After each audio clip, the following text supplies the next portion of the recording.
Jeigu vykdote individualią veiklą pagal pažymą ir nesate drausti valstybės lėšomis, neturit mažamečių vaikų, ne studentas, ne pensininkas, nedirbate pagal darbo sutartį, žodžiu, neturite draudimo ir jums yra prievolė mokėti privalomojo sveikatos draudimo įmokas kiekvieną mėnesį 80,48 €.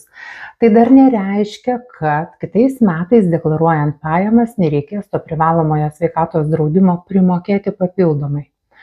Čia dabar gavau tokį nusiskundimą, kad už 2025 metus deklaruoja individualios veiklos pagal pažymą pajamas ir mokėjo kiekvieną mėnesį PSD 72,45 ir šiais metais deklaruojant ir papildomai reikia primokėti. Taip yra todėl, kad buvo gauta pajamų daugiau negu kad nuo minimalios algos sumokamos privalomojo sveikatos draudimo įmokos. Tie 80,48 € tai yra pati minimaliausia įmoka, kokią kiekvienas Lietuvos pilietis turi susimokėti į Sodros biudžetą. O jeigu Sodros įmokomis apmokestinamos pajamos yra didesnės negu 12 minimalių algų, vadinasi, ir PSD, ir aišku VSD reikia mokėti būtent nuo tos sumos.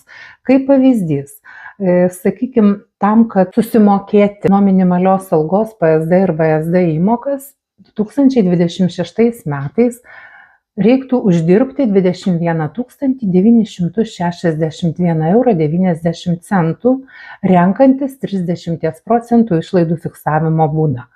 Tai gyventojų pajamų mokesčio apmokestinamos pajamos būtų 15 373,33 € ir 13 836 € yra ta bazė, nuo kurios mokamos įmokos Sodrai. Ir tai yra 12 minimalių algų. 12 padauginti iš 1153.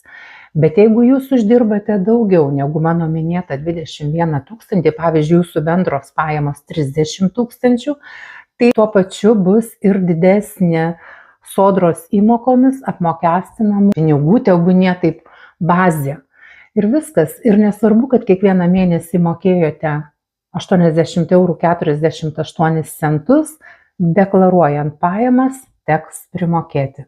Taigi pelningų verslų ir protingų sprendimų.